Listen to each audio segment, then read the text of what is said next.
Viewers. दर्शकों नमस्कार, मैं हूं मीनल और आप देख रहे हैं एमएनएस न्यूज टीवी। स्वागत है आपका शाम की खबरों में फिर एक बार ब्रेक के बाद। आगे बढ़ने से पहले डालते हैं आज की मुख्य हेडलाइंस पर नजर। हज यात्रा पर जा रहे डॉक्टर वजाहत मिर्जा को दी गई शुभकामनाएं। नागपुर महानगर पालिका ने पुण्य श्लोक अहिल्या देवी होलकर को अर्पित की श्रद्धांजलि।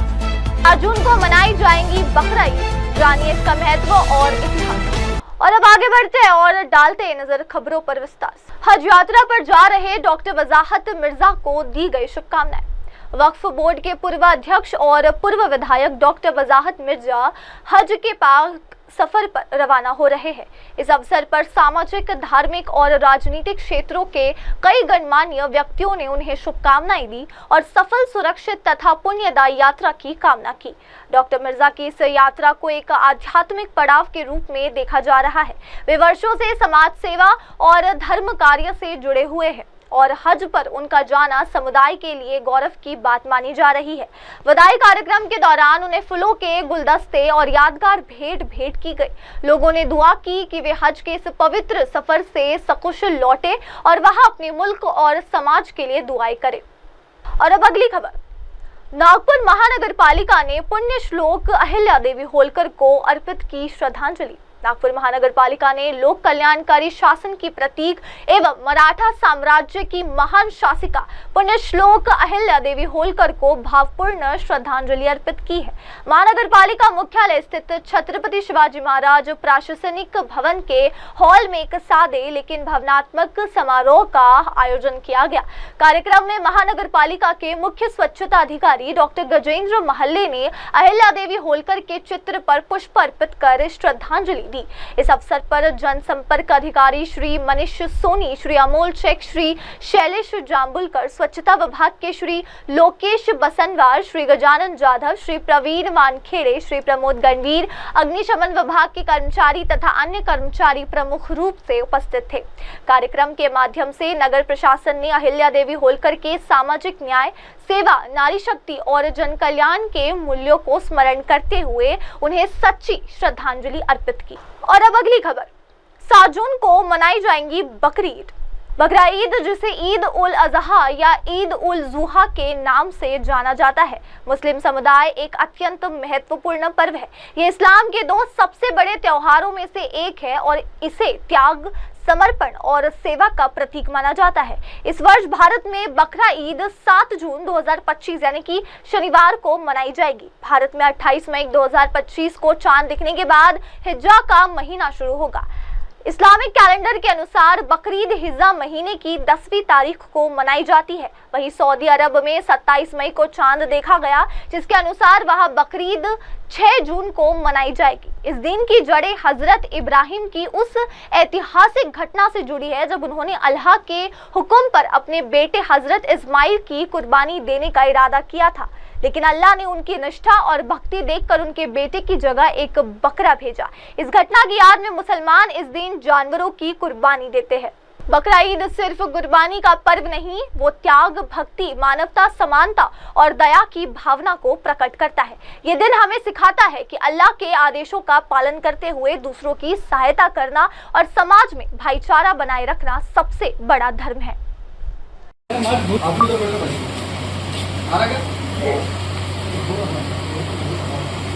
अरे नीचे से बड़ा दिखेगा, जितना नीचे करेंगे ना मोबाइल उतना बड़ा दिखेगा।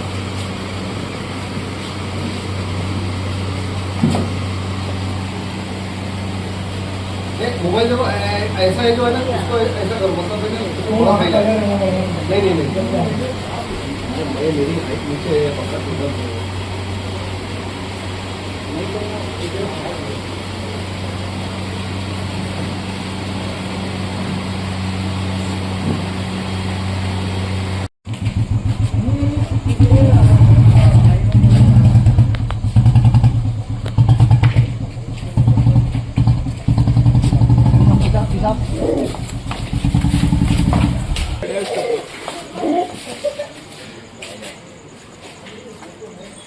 बाबू क्या बोलते? हम लोग गए थे ना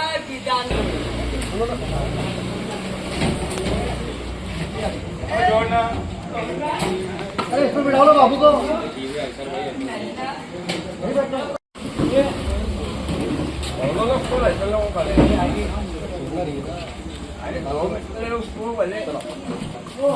आओ ऐसा भाई, ऐसा आओ। उस्मान भाई का है। उस्मान भाई यहाँ आओ, यहाँ पर बस पोजीशन दे रहे। ऐसा आओ, ऐसा आओ, तुम्हारे साथ के साथ भाई जल्दी आया ना भाई। सब सुनो इधर आओ, तुम मेरे बाजू में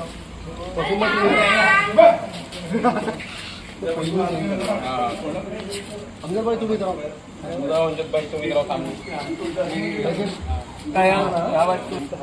पोजीशन चेंज कर।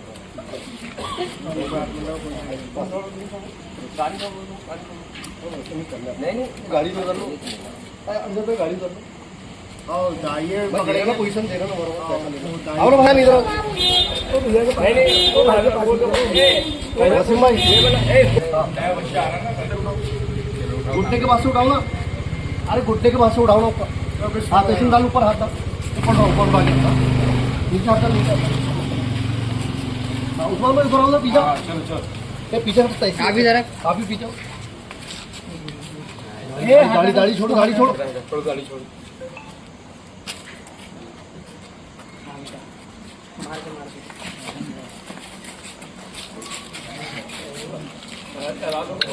सर भाई दिख रहे ना, बस छोड़ दो।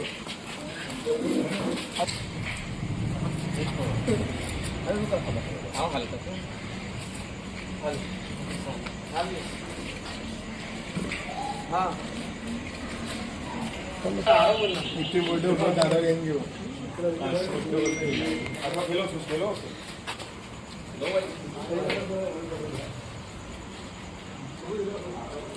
ले ली मैंने। दूसरे बनाओ, दूसरे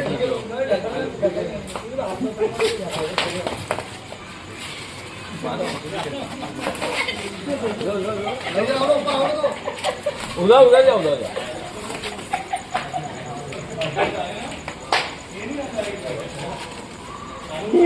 क्या खड़े हो ना, एकदम क्लियर है।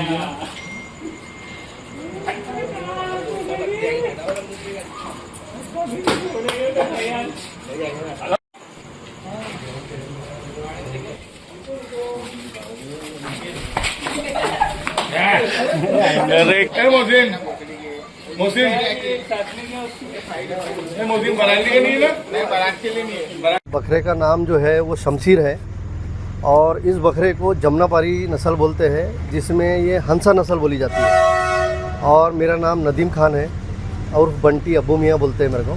ये हमारे वसीम भाई है, ये हमारे उस्मान भाई है, और ये ऐसर भाई है, बबलू भाई है, तहसीम है।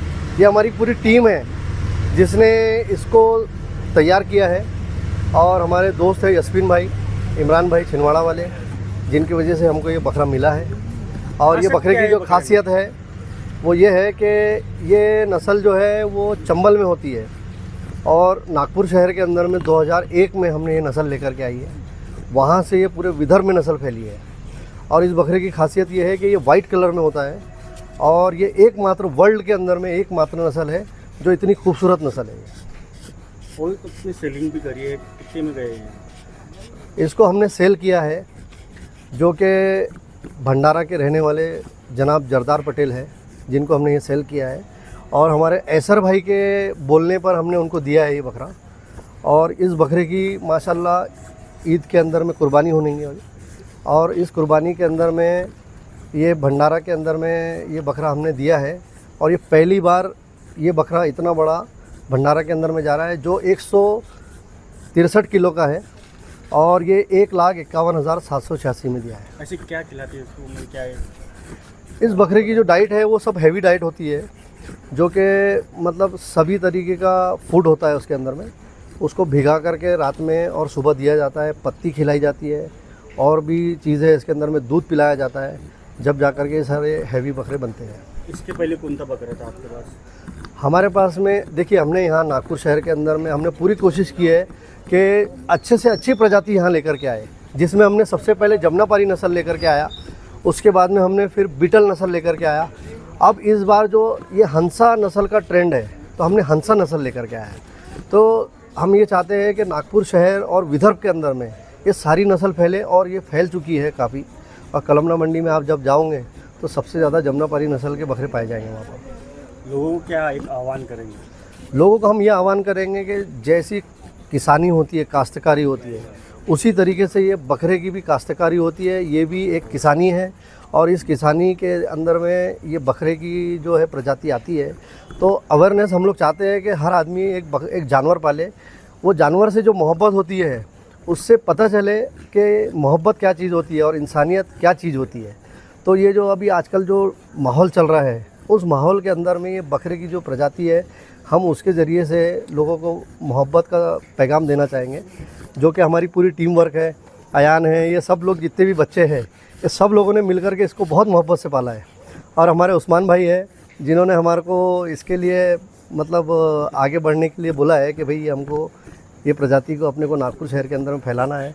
और हमारे वसीम भाई है, बबलू भाई है, सभी लोग हैं, अमजद भाई है, ये सभी पूरी टीम है हमारी, जो कि हम यहाँ नागपुर में बंगाली पंजा एरिया में हैं। और अब अगली खबर, पोही गांव के नाले में केमिकल युक्त पानी से मछलियों और जानवरों की मौत हुई। विलेजर्स ने की कड़ी कार्रवाई की मांग। नागपुर जिले के बुट्टीबोरी MIDC क्षेत्र के पास स्थित पोही गांव में एक चौंकाने वाला मामला सामने आया है, जहां यूनिवर्सल एग्रो केमिकल इंडस्ट्रीज से कथित तौर पर छोड़े गए रासायनिक युक्त दूषित पानी के कारण नाले में मछलियों और सांपों की मौत हो रही है। निया निवासियों ने बताया कि पिछले कई दिनों से नाले का पानी बदबूदार और रंग बदल चुका है। गांव के सरपंच और ग्रामवासी लगातार महाराष्ट्र प्रदूषण नियंत्रण मंडल यानी कि MPCB से शिकायत कर रहे हैं, लेकिन अब तक कोई ठोस कार्रवाई नहीं की गई। गांव के सरपंच ने आरोप लगाया कि इस जहरीले पानी से गाय, बकरी और अन्य मवेशियों की जान को खतरा उत्पन्न हो गया है। इसके चलते गाँव में स्वास्थ्य समस्याएं तेजी से बढ़ रही है और पीने के पानी को लेकर भी चिंताएं बढ़ चुकी है। स्थिति की गंभीरता को देखते हुए गांव में ग्राम सभा का आयोजन किया गया, जिसके बाद ग्राम सचिव और सरपंच आज प्रभावित क्षेत्र का निरीक्षण करेंगे। ग्रामीणों ने कंपनी के खिलाफ कड़ी कानूनी कार्रवाई की मांग की और प्रशासन से तत्काल हस्तक्षेप की अपील की है। ये मामला न केवल पर्यावरणीय संकट की ओर इशारा करता है, बल्कि ग्रामीणों की उपेक्षा और प्रशासन की निष्क्रियता पर भी गंभीर सवाल खड़े करता है। यदि समय रहते कदम नहीं उठाए गए तो इसका असर आसपास के अन्य गांव पर भी पड़ सकता है। पूरी MIDCतील दूषित पाणी सोडलेली हीच ती company universal agro chemical industries, plot number IC50 MIDC Butibori या कंपनीने यापूर्वीही दूषित पाणी सोडलं होतं। हे सर्व पोहीचे ग्रामवासी आहेत। आपण यांचं नाव जाणून घेऊ। आपलं नाव? माझं नाव लीलेश्वर तात्याजी भोंडगे। आपलं? राजेश किसन कोळे, राजू देरकर, शंकर नतुकुडा, सोनाबाई राऊत। सर्वांना त्रास आहे या कंपनीपासून? तुम्हाला काय वाटते, ही कंपनी चालू राहिली पाहिजे की बंद झाली पाहिजे? यावेळेस तुमच्या गावाचं काय नुकसान झालं? आमचं यावेळेस सुद्धा म्हणजे पाणी आमच्या गावात खराब आलं आणि नाल्याच्या मच्छर जनावर बिमार पडले पाणी पिल्यामुळे, त्याच्यामुळे आम्हाला खूप त्रास आहे। तर ही युनिव्हर्सल ॲग्रो केमिकल कंपनी ही बंद व्हावी अशी मागणी पोही ग्रामवासियाची आहे। कृपया प्रदूषण विभागाने यावर लवकरात लवकर लक्ष द्यावे व यांच्या या समस्येपासून यांना मुक्तता मिळवून द्यावी। धन्यवाद। बुट्टीबोरी येथील universal agro company, plot number IC50। Universal agro कंपनीने या पहिलेही दूषित पाणी सोडून पोही ग्रामवासियासोबत जीवघेणा जो प्रकार चालू आहे, ज्यामध्ये यापूर्वी त्यांनी दूषित पाणी सोडलं होतं। आता आपण बघू शकता की या पाण्यामध्ये युनिव्हर्सल ॲग्रो कंपनीने सोडलेल्या पाण्यामुळे मत्स्यजीव म्हणजे मासे, हे मासे मरण पावलेले आहे। सोबतच नुसतेच मासे नाही तर हे आपल्यासोबत ह्या सर्व समस्या सांगण्यासाठी पोही येथील ग्रामवासी आहे, महिला वर्ग पण आहे। यांना हा काय काय त्रास याच्यातून होतो आहे ते आपण सांगू। सोबतच नुसतेच मासे नाही तर या दूषित पाण्यामुळे सापही मरण पावलेला आहे। आपण बघू शकता याच्यामध्ये हा पाण्यात असणारा साप हाही मरण पावलेला आहे। अशा भरपूरशा जीवांना याच्यापासून धोका आहे। आणि पोही गावामध्ये सर्वात जास्त गाई आणि बकऱ्यांवर भरपूरशा लोकांचा उदरनिर्वाह चालते। तर आपण पोही ग्रामवासियांपासून जाणून घेऊ की काय समस्या युनिव्हर्सल ॲग्रो कंपनीमुळं यांना काय कोणत्या संकटाचा सामना करावा लागत आहे। काकू सांगा। या कंपनीमुळे काय तुम्हाला त्रास आहे? आम्हाला पाण्यामुळे त्रास आहे ना कंपनीमुळे. अच्छा, तर या कंपनीमुळे कोणता त्रास आहे तुम्हाला? का भीती वाटते तुम्हाला या कंपनी? पाणी दूषित झालंय दूषित झालं ना आणि पाणी. त्याच्यातले आमचे हा. जनावर पिते त्याचे बिमार पडत आहे. हां. मासे आणि आमच्या जो गावातले विहिरी सुद्धा त्या पुरं पाणी त्याचं खराब झाल्यामुळे त्याचा आम्ही गुरला सुद्धा करू शकत नाही अशी परिस्थिती आमच्या गावची आहे. काय आहे त्या कंपनीचं नाव? ॲग्रोएशन कंपनी युनिव्हर्सल. अच्छा, युनिव्हर्सल. तर या गावकऱ्यांची सर्वांची मागणी आहे की ही युनिव्हर्सल ॲग्रो कंपनी जी वारंवार दूषित पाणी सोडून मागच्या वर्षी सुद्धा तेच हाल झाले आमचे. अच्छा. मागच्या वर्षी सुद्धा त्याने तेच केलं आहे आणि पण याही वर्षी तेच करत आहे. आणि प्रदूषण विभागाचं याकडे अक्षम्य दुर्लक्ष आहे. प्रदूषण विभाग येतात, पाहणी करतात आणि निघून जातात. कंपनीवर कुठलीच मोठी आणि ठोस प्रकारची कारवाई होत नाही. तरी या ग्रामवासियांचं सध्या म्हणणं असं आहे की ही कंपनी त्वरित बंद करण्यात यावी. धन्यवाद. और चलते आगे और देखते अगली खबर। बावनकुले का एक बयान सामने आया है जिसमें उन्होंने कहा कि किसानों को राहत योजनाओं में अनियमितता पर सख्ती, विवादित बयानों पर चेतावनी। बेमौसम बारिश से नुकसान पर राज्य सरकार ने 10,000 रुपए का मुआवजा तय किया। पात्रता सीमा 3 हेक्टेयर से घटाकर 2 हेक्टेयर की गई। लाड़की बहन योजना का गलत फायदा उठाने वाले सरकारी कर्मचारियों से राशि की वसूली होगी। एनसीपी एकीकरण पर कोई चर्चा नहीं, कोकाटे और सरनाईक के बयानों पर अजित पवार लेंगे फैसला। पांडन रोड योजना नागपुर पैटर्न के तहत राज्य भर में लागू होगी। किसानों को खेतों तक पहुंच में राहत मिलने वाली है। सामना अखबार पर हमला होगा। किसानों के मुद्दे ज्यादा महत्वपूर्ण है।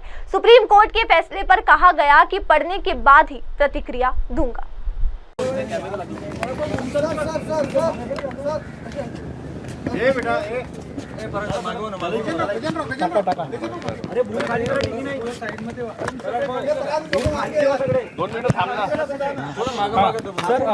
2-3 दिवस झाले पाऊस पडतोय पूर्वमुखी, प्रचंड नुकसान आहे.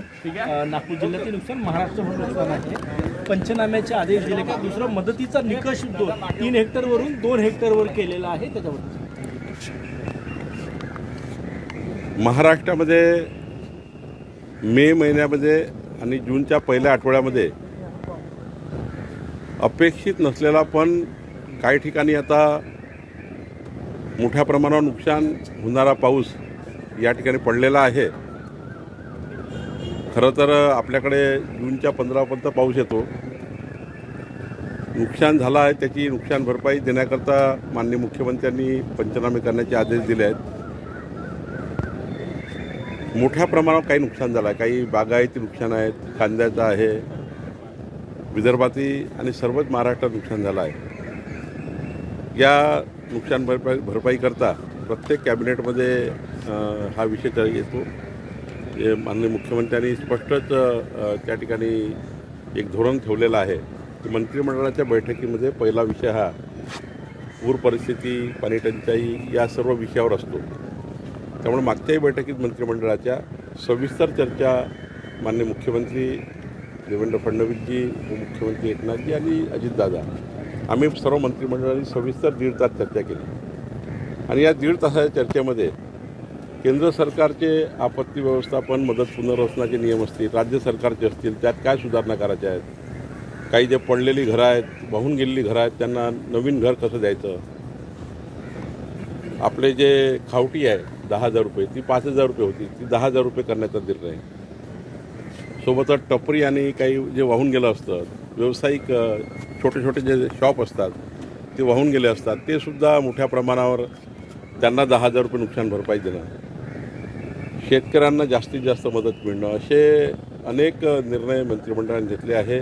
मदत पुनर्वसन खात्याने घेतले आहे, आपत्ती व्यवस्थापन खात्याने घेतले आहे. आणि माननीय मुख्यमंत्र्यांनी मागच्या कॅबिनेटमध्ये हे सांगितलं की पुढच्या कॅबिनेटपर्यंत संपूर्ण राज्याचं काय काय नुकसान झालं याची सविस्तर आराखडा मंत्रिमंडळाकडे येईल.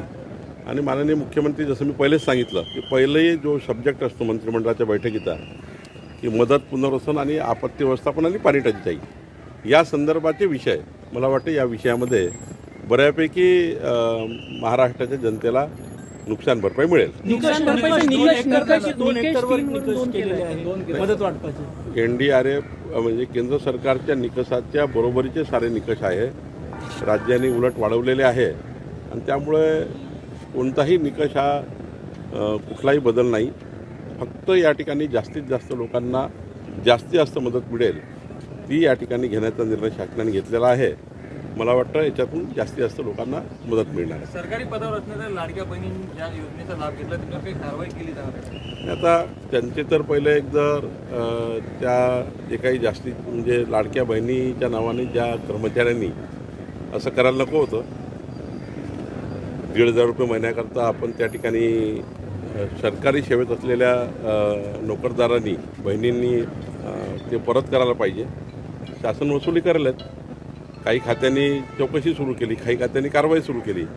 पण एकंदरीत ज्याच्या करता आपण ही योजना आहे, ज्या समाजाच्या शेवटच्या व्यक्तीकरता योजना आहे, आमच्या लाडक्या बहिणीकरता योजना आहे, त्या योजनेचा फायदा कुठल्याही योजनेचा राज्यामधल्या लाडकी बहीणच नाही, कुठल्याही योजनेचा फायदा सरकारी कर्मचारी किंवा जे आपण काही ना काही कमवतो आहे, चांगल्या परिस्थितीमध्ये आहोत, त्यामध्ये घेऊ नये. पण घेतलेला आहे तर त्याच्यावर कारवाई नक्की होईल. शरद पवार म्हणाले की राष्ट्रवादीच्या एकत्रीकरणाचा कुठलाही प्रस्ताव सुरू आहे का असं त्यांना विचारलं तर ते म्हणतात की मला याबद्दल काही माहिती नाही. माझी माहिती अशी आहे की अजून काही चर्चा नाही आहे. जसं तटकरे बोलले की जिची चर्चा सुरू नाही आहे ज्या विषयाची, त्या विषयावर टीका टिप्पणी करून किंवा त्या विषयावर टिप्पणी करून कोणी त्या ठिकाणी संभ्रम तयार करताय किंवा टिप्पण्या करतात आहे, हा विषय चर्चेला आला नाही किंवा मला वाटतं त्यांच्यातही चर्चा या विषय सुरू नाही. शेवटी त्यांच्या पक्षाचा तो प्रश्न आहे. पण माझी माहिती जी आहे, एक राज्याचा भाजपाचा अध्यक्ष म्हणून मी काही माहिती मला असतं, अजून राष्ट्रवादीच्या एकंदरीत विलिनीकरणाची कुठलीही चर्चा आमच्या कानापर्यंत आली नाही. कृषी मंत्री कोकाटे यांनी पुन्हा वादग्रस्त वक्तव्य केलं. कृषी मंत्रालय म्हणजे ओसाड गावची पाटील की दादांनी मला दिली असं ते म्हणतात. याबद्दलचा निर्णय अजित पवार साहेबच करू शकतात. मागच्या वेळी त्यांनी आपल्या मंत्र्याची बैठक घेऊन आणि माननीय मुख्यमंत्र्यांनी आमच्याही मंत्र्याची बैठक घेऊन आणि एकनाथ शिंदेंनी त्यांच्याही मंत्र्याची बैठक घेऊन समाजाला वाईट वाटेल असे कुठलेही अपशब्द किंवा असा वाक्यप्रचार होऊ नये आपल्या मंत्रिमंडळाच्या कुठल्याही मंत्र्याकडनं, जेणेकरून समाज मन दुखेल, जेणेकरून शेतकऱ्याच्या जखमेवरचं मीठ चोळलं जाईल किंवा समाजाला वाईट वाटेल असं कुठलंही वर्तन मंत्र्याकडनं अपेक्षित नाही. अशा सूचना आम्हा सर्वांना दिलेल्या आहेत.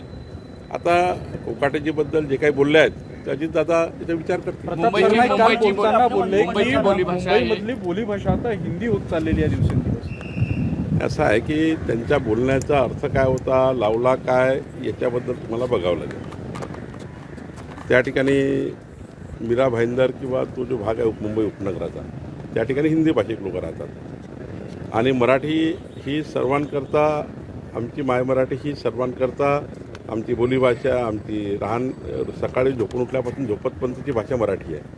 प्रताप सरनाईकही मराठी दिवसभर बोलतात, त्यांचाही पूर्णपिंड मराठी आहे. आता त्या ठिकाणी जो वर्ग बसलेला आहे त्या वर्गासमोर ते हिंदी वर्ग बसला असल्यामुळे ते हिंदीत बोलले असतील. मला असं वाटतं की हिंदी ही खऱ्या अर्थाने ज्या ठिकाणी हिंदी वर्ग बसला असतो त्या ठिकाणी हिंदी बोलतात. मराठी तर या महाराष्ट्रातल्या मराठी भाषा. और अब आगे बढ़ते हुए देखते अगली खबर।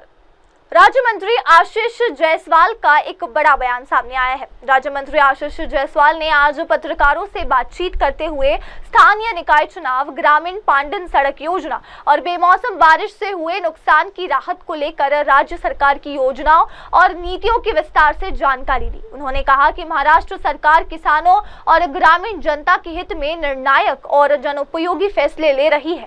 आशीष जायसवाल ने कहा कि महाराष्ट्र में वर्तमान में महायुति सरकार कार्यरत है, इसलिए आगामी स्थानीय निकाय चुनाव भी महायुति यानी कि भाजपा, शिवसेना, एनसीपी, अजित पवार गुट के रूप में मिलकर लड़ना चाहिए। उन्होंने ये भी स्वीकार किया कि कुछ क्षेत्रों में स्थानीय कार्यकर्ताओं की भावनाओं के चलते दोस्ताना मुकाबले हो सकते हैं, लेकिन लक्ष्य विकास और स्थायित्व का होना चाहिए। राज्य मंत्री ने कहा कि महाराष्ट्र सरकार ने ग्रामीण क्षेत्रों में किसानों को उनके खेतों तक बेहतर पहुंच देने के उद्देश्य से बलिराजा क्षेत्र पांडन सड़क योजना शुरू की है। इस योजना के तहत 45,000 किलोमीटर पुरुमा सड़कों का निर्माण किया जाएगा। क्लस्टर अप्रोच के माध्यम से काम किया जाएगा ताकि लागत कम और प्रभाव अधिक हो। नागपुर में किए गए ट्रायल के अनुसार प्रति किलोमीटर सड़क की अनुमानित लागत 10 लाख रखी गई है। उन्होंने कहा कि राज्य के सभी राष्ट्रीय राजमार्गों का निर्माण पूरा हो चुका है, अब फोकस ग्रामीण संपर्क मार्गों पर है। तो अपनी तरफ कितनी उंगली है इसका ध्यान सरकार ने रखना चाहिए, सामना ने रखना चाहिए और दुसऱ्याच्या पायाचं झाकून आपला ठेवायचं झाकून आणि दुसऱ्याच्या पायाचं वाकून ही जी त्यांची सवय आहे। जेव्हा उद्धवजी ठाकरे सरकारचं मंत्रिमंडळ झालं होतं तेव्हा छगन भुजबळ साहेब मंत्री होते, तर त्यावेळेस यांची बुद्धी कुठे गेली होती हा माझा प्रश्न मराठी थांबा। अर्थराज्यमंत्री म्हणून काय सांगाल, लाडक्या बहिणी काही सरकारी नोकरीवर असलेल्या महिलांनी लाडकी बहिणीचा योजनेचा फायदा घेतलाय, अर्थराज्यामध्ये काही कारवाई करणार? महाराष्ट्रामध्ये जेवढ्या योजना आपण कार्यान्वित केल्या त्या सर्व योजनेमध्ये काही बोगस लाभार्थी सातत्याने घुसण्याचा प्रयत्न करत असतात। आता प्रश्न असा आहे की जेव्हा आपण योजना जाहीर केली तेव्हा त्या योजनेचे निकष जाहीर केले होते। वारंवार विरोधकांनी किती देखील प्रचार केला, परंतु आपल्या सर्वांच्या लक्षात मी हे बाब आणून देतो की सरकारने निकषामध्ये कुठलाही बदल केलेला नाही आणि उलट महाराष्ट्रात नाही देशाच्या इतिहासामध्ये कुठल्या योजनेचं प्रभावी अंमलबजावणी तात्काळ कशी करता येईल त्याचं उदाहरण जर द्यायची वेळ येईल तेव्हा लाडकी बहीण योजना ही याचा उल्लेख अग्रक्रमाने या ठिकाणी होणार आहे। कुठल्याही लाभार्थीपासून वसुली झालेली नाही।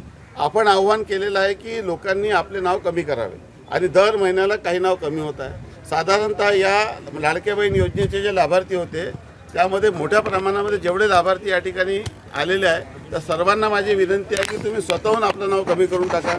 सरकारला कोणावरही कारवाई करायची इच्छा नाही आहे, परंतु अशा पद्धतीचे बोगस लाभ जर कोणी घेत असेल आणि गरीब माणसाचा हक्काचा पैसा जर कोणी दुसऱ्या माध्यमातून घेण्याचा प्रयत्न करत असेल तर त्याच्यावर निश्चितच कारवाई होईल आणि या संदर्भामध्ये लवकरात लवकर सरकारच्या वतीने कार्यपद्धतीमध्ये अशा पद्धतीची योजनाचा लाभ घेणं जे बोगस लाभार्थी आहेत त्यांनी सोडावं याच्यासाठी एक विशेष जाहीर योजना जाहीर करून म्हणजे एखादा नियम जाहीर करून जशा पद्धतीने ते गॅस सबसिडी लोकांनी सोडली होती तशा पद्धतीने बोगस लाभार्थ्यांनी देखील या योजनेपासून बाहेर जावं अशा पद्धतीचं आवाहन आम्ही या ठिकाणी। सर हिंदी में बताइए, देवेंद्र फडणवीस ने अपने मंत्रिमंडल का नाम कारागृह रखना चाहिए, ऐसी टिप्पणी सामने में हुई है। देखिए वो संजय राउत जी की बुद्धि भ्रष्ट हो गई है, वो वैफल्यग्रस्त हो चुके, वो अपना प्रेजेंस दिखाने के लिए एक तो खुद जिंदगी में कभी चुनाव लड़े नहीं, बिना चुनाव लड़े बनने वाले नेता है वो। और जब छगन भुजबल उद्धव ठाकरे जी के मंत्रिमंडल में मंत्री बने थे तब संजय राउत ने कोई कमेंट क्यों नहीं किया? तो ऐसा है कि बदलते समय के हिसाब से अपने स्टेटमेंट बदलना इसके ऊपर मुझे उत्तर देना उचित नहीं। हो हे मराठीत घ्या ना, बुद्धी भ्रष्ट झाली मराठीत चांगलं होतं झालं ना मग मराठी नाही, बुद्धी भ्रष्ट नाही आलं शक्य। हा बरोबर। संजय राऊत हे वैफल्यग्रस्त झालेले आहे। संजय राऊत स्वतःचा प्रेझेन्स दाखवण्यासाठी काही बळबळ करत असतात। संजय राऊत आयुष्यात कधी निवडणूक लढले नाही आणि कधी निवडणूक जिंकले नाही, ते आमच्या आमदारांच्या भरोश्यावर ते खासदार झालेले आहे। आम्ही जेव्हा एक क्रांती केली त्याच्यापूर्वी देखील आम्ही संजय राऊतला वोट देऊन निघालेलो आहोत। संजय राऊत स्वतः कधी निवडणूक जिंकले नाही, त्यामुळे लोकनेता म्हणण्याचा त्यांना अधिकार नाही आहे, ते लोकनेते नाही आहे।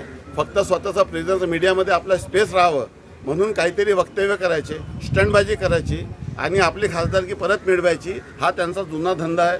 हे असंच करू करू त्यांनी उद्धवजी यांच्या पक्षाची पूर्णपणे वाट लावलेली आहे आणि अजूनही ते तशाच पद्धतीचं कृत्य करत आहे।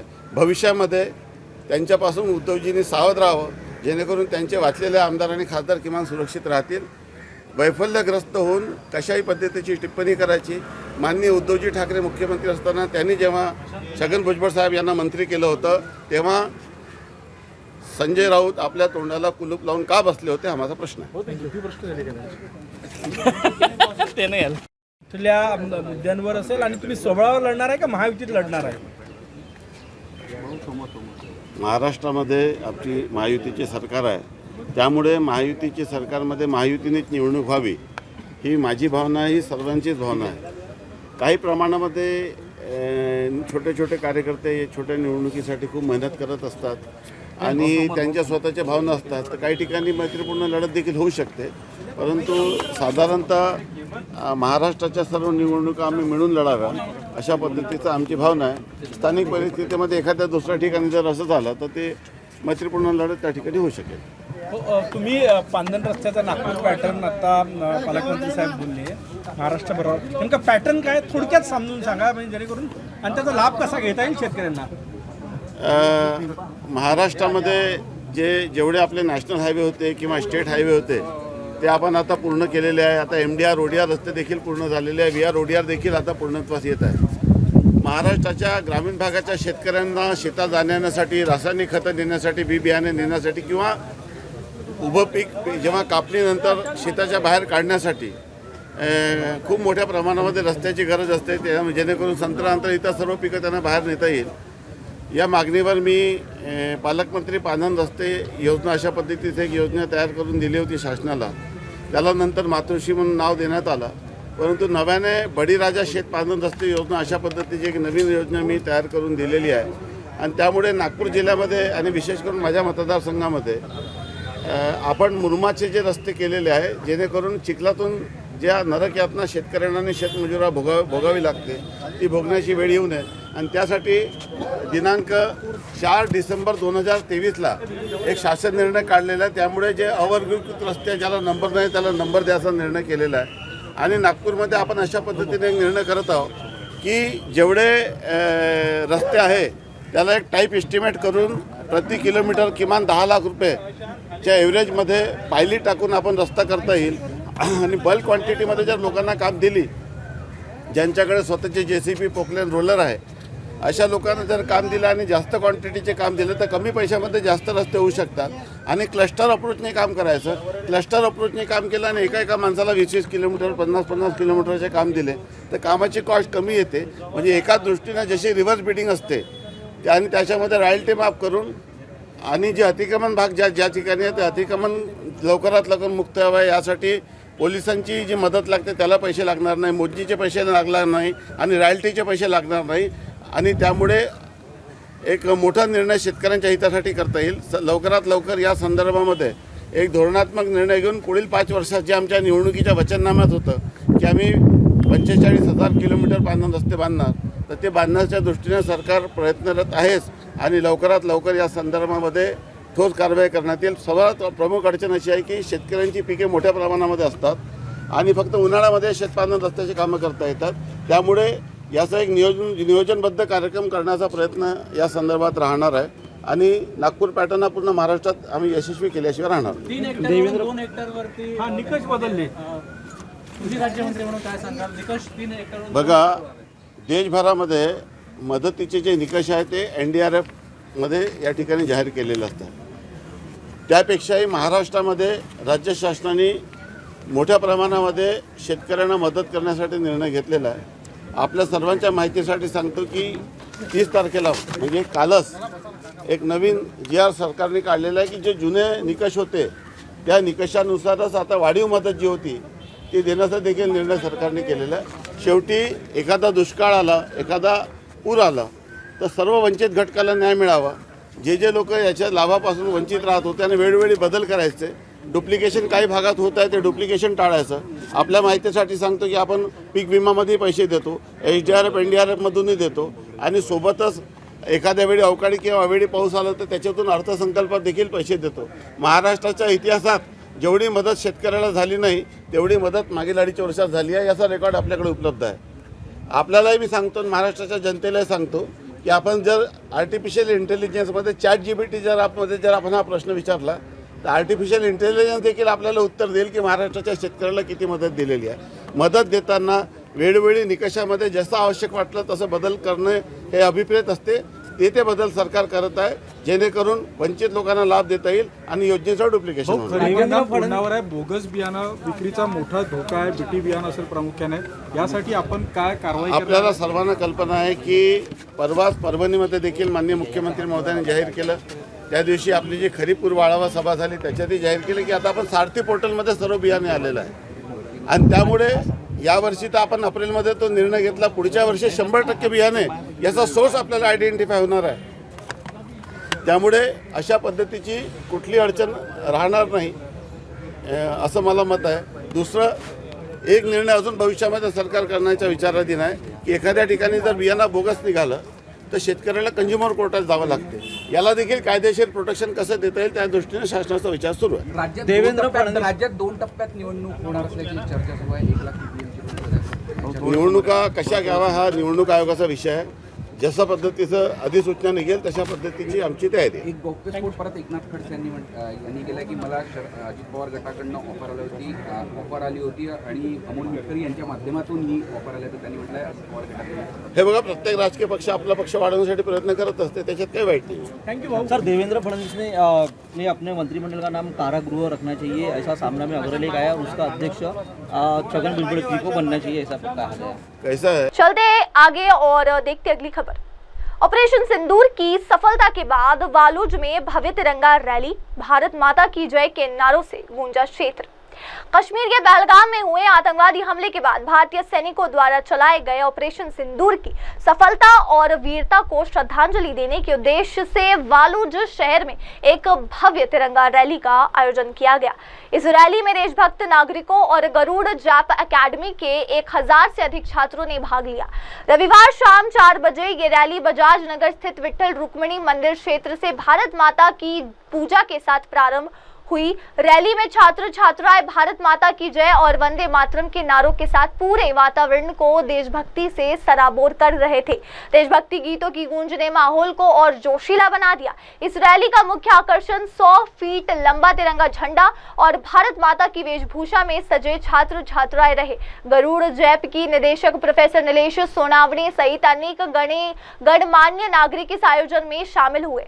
महिलाओं में मीना शिंदे, लता माली, नंदा राजपूत जैसे देशभक्त नागरिकों की भागीदारी भी उल्लेखनीय रही। रैली की सुरक्षा और व्यवस्था के लिए वालूज MIDC पुलिस स्टेशन के API अरविंद शिंदे और PSI विनोद अबूज द्वारा कड़े इंतजाम किए गए, जिससे कार्यक्रम शांतिपूर्ण और सफलतापूर्वक संपन्न हुआ।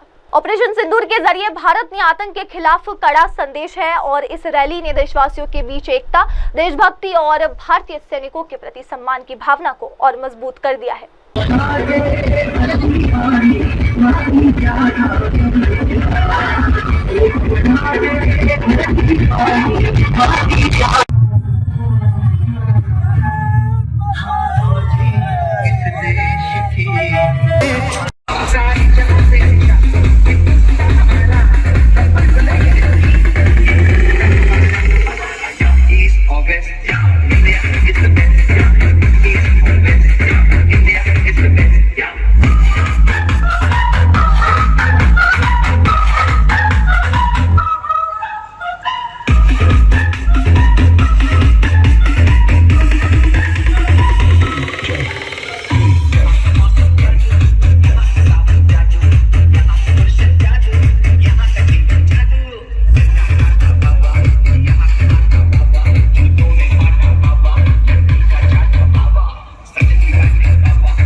अगली खबर, अमरावती के पुलिस आयुक्त अरविंद चावसिया द्वारा पदभार ग्रहण करते ही शहर पुलिस ने गुटखा माफियों पर सख्त कार्रवाई तेज कर दी है। इसी कड़ी में पिछले 4 दिनों में तीसरी बड़ी कार्रवाई हुई है, जिसमें पुलिस ने शहर के रामपुरी कैंप क्षेत्र में छापा मारकर 10,43,000 रुपए का गुटखा जब्त किया है। अमरावती के नए पुलिस आयुक्त ने अपना कार्यभार संभालने के साथ ही शहर में कानून व्यवस्था पर गंभीरता से कार्य शुरू किया है। इसके तहत सबसे पहले अवैध कारोबार करने वालों पर नकेल कसा जा रहा है। ऐसे ही क्राइम ब्रांच को गश्त के दौरान सूचना मिली कि रामपुरी कैंप में स्थित एक मकान में बड़े पैमाने पर गुटखा जमा किया गया है। इस सूचना के आधार पर पुलिस ने अन्न सुरक्षा अधिकारी गजानन गोरे के साथ मिलकर छापा मारा।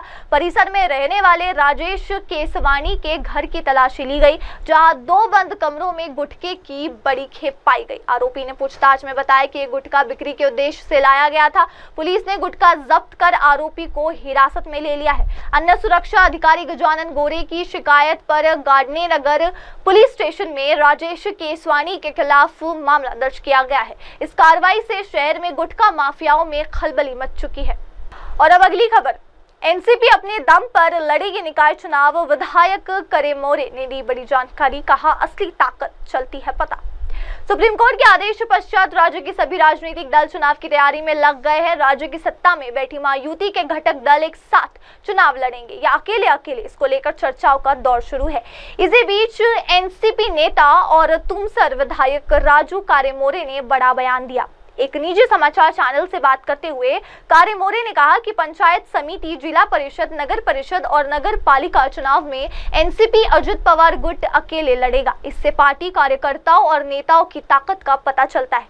ये चुनाव जमीनी स्तर पर तक पहुंचने का एक तरीका है। इससे कार्यकर्ताओं का विकास होता है, उनके गुणों का पता चलता है। इसलिए हमारी पार्टी अपने दम पर चुनाव लड़ेगी। इसी को ध्यान में रखकर तैयारी चल रही है। आगामी निकाय चुनाव को लेकर पूछे सवाल पर बोलते हुए एनसीपी विधायक ने कहा, बूथों का निर्माण कार्य चल रहा है, नए कार्यकर्ताओं को जोड़ने का काम चल रहा है, नए सदस्य बनाए जा रहे हैं। विदर्भ में पार्टी के 6 विधायक और 1 मंत्री है। प्रफुल्ल पटेल के नेतृत्व में काम चल रहा है। विधानसभा के 6 विधायकों और विधान परिषद के विधायकों को जिम्मेदारी दी गई है। और अब अगली खबर, बीते विधानसभा चुनाव के दौरान नफरती भाषण और चुनाव आचार संहिता का उल्लंघन के मामले में फैसला शनिवार को हुआ।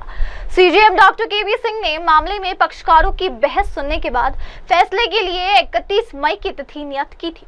सुनवाई के बाद अदालत ने आचार संहिता के उल्लंघन के मामले में अब्बास अंसारी को दोषी करार देते हुए 2 साल की सजा सुनाई गई। इसके साथ ही 3,000 का जुर्माना भी लगाया गया है। जानकारी के अनुसार मामला शहर कोतवाली क्षेत्र का है। मामले में अभियोजन के अनुसार एसआई गंगाराम बिंद की तहरीर पर शहर कोतवाली में एफआईआर दर्ज की गई। इसमें सदर विधायक अब्बास अंसारी और अन्य लोगों को आरोपी बनाया गया था। आरोप था कि बीते 3 मार्च 2022 को विधानसभा चुनाव के दौरान सदर विधानसभा सीट से सुभासपा के प्रत्याशी के तौर पर चुनाव लड़ रहे अब्बास अंसारी ने हेट स्पीच दी। नगर के पहाड़पुर मैदान में जनसभा के दौरान कहा था कि मऊ प्रशासन को चुनाव के बाद हिसाब किताब करने और इसके बाद सबक सिखाने की धमकी भी मंच से दी गई थी। अब आगे बढ़ते और देखते अगली खबर, दिल्ली बीजेपी का 100 दिन सेवा के कार्यक्रम, रेखा गुप्ता के साथ अनुपम खेर ने की चर्चा। भाजपा के नेतृत्व वाली दिल्ली सरकार के 100 दिन पूरे होने पर 100 दिन सेवा के कार्यक्रम का आयोजन किया गया। जवाहरलाल नेहरू स्टेडियम में आयोजित कार्यक्रम में दिल्ली की मुख्यमंत्री रेखा गुप्ता ने भाग लिया। उन्होंने कार्यक्रम में अभिनेता अनुपम खेर के साथ बीते 100 दिनों को लेकर बातचीत की। सीएम ने कहा कि दिल्ली की जनता को धन्यवाद देना चाहती हूँ, उन्होंने अपना विश्वास हम पर बनाए रखा। इन 100 दिनों में हम जो काम कर पाए उन पर आज चर्चा हुई।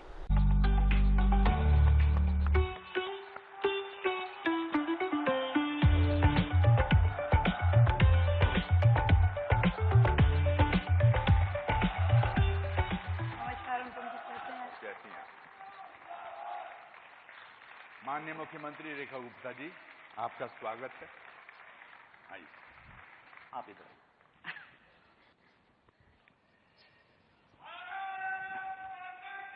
जय।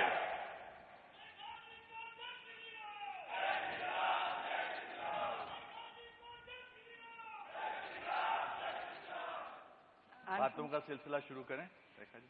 मैं चाहती हूँ अनुपम जी की इससे पहले कि हम अपनी बातचीत शुरू करें, जो सिंदूर ऑपरेशन पे हमारी सेनाओं ने शौर्य दिखाया, एक बार मिल करके उनको प्रणाम करते हैं। अरे वाह, बिल्कुल। एक बार सब मिल करके।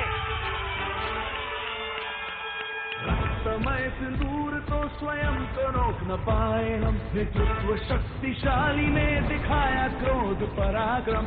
बज उठी थी रणभेरी, ना हुई तनिक देरी, धैर्य टूट था गया, तीर छूट था गया, और फिर मिटा दिया आतंक के विकार को। रखेगा जाति शत्रु इस प्रहार को, प्रहार को, प्रहार को, प्रहार को। प्रचंड है ये संदूक के वार को, किया है भक्त हमने उसकी हार को।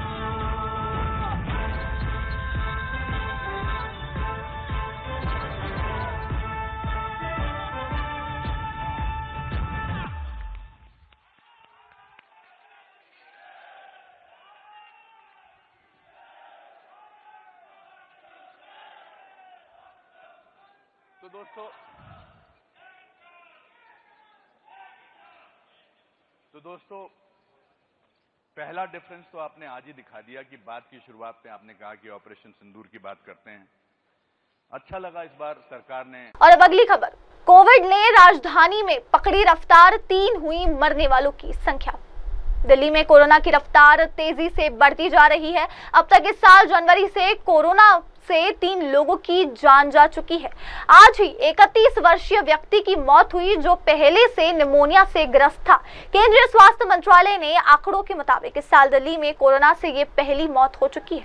राजधानी में 56 नए मामले पिछले 24 घंटे में दर्ज किए गए। दिल्ली में कोरोना के कुल 294 सक्रिय मामले हो गए। स्वास्थ्य विशेषज्ञों का कहना है कि नए वेरिएंट का असर हल्का है, लेकिन गंभीर रोगी और कमजोर इम्यूनिटी के रोगी पर असर कर रहा है। दिल्ली में जिस तरह से कोरोना के मामले बढ़ रहे हैं वो डराने वाला है। हालांकि एक्सपर्ट का कहना है कि डरने की जरूरत नहीं है। कोरोना के बढ़ते मामलों को लेकर मुख्यमंत्री रेखा गुप्ता ने कहा कि कोरोना के मामले सरकार के संज्ञान में है। अस्पतालों में पूरी तरह से व्यवस्थाएं है, एडवाइजरी भी जारी की है। स्थिति पूरी तरह से नियंत्रण में है। किसी प्रकार की कोई घबराने की स्थिति नहीं है। चिंता करने की कोई जरूरत नहीं है। और अब आगे बढ़ते और देखते अगली खबर। दोहरा शतक पूरा कर आउट हुए करुण नायर, भारत का स्कोर 500 के पार पहुंचा। करुण नायर दोहरा शतक लगाकर आउट हो गए हैं। भारत के लिए खेलते हुए इंग्लैंड लायंस के खिलाफ करुण ने शानदार बल्लेबाजी की और टीम को बड़े स्कोर तक पहुंचाने में अहम भूमिका निभाई। करुण 281 गेंदों पर 26 चौकों और 1 छक्के की मदद से 204 रन बनाकर आउट हुए। भारत ने अब तक 6 विकेट पर 484 रन बना लिए हैं। फिलहाल क्रीज पर शार्दुल ठाकुर और हर्ष दुबे मौजूद है। करुण नायर ने भारत के लिए खेलते हुए इंग्लैंड लायंस के खिलाफ 272 गेंदों पर दोहरा शतक पूरा किया। भारत ने अनौपचारिक टेस्ट के दूसरे दिन इंग्लैंड लायंस के खिलाफ पहली पारी में 480 रनों का आंकड़ा पार कर लिया है। करुण ने जहां दोहरा शतक पूरा किया, वहीं ध्रुव जुरेल शतक से चूक गए और 120 गेंदों पर 11 चौकों और 1 छक्के की मदद से 94 रन बनाकर आउट हो गए। जुरेल और करुण के बीच चौथे विकेट के लिए 195 रनों की साझेदारी हुई, जिसे अजीत डाले ने तोड़ा है। नीतीश कुमार रेड्डी प्रभावित नहीं कर सके और 7 रन बनाकर आउट हो गए।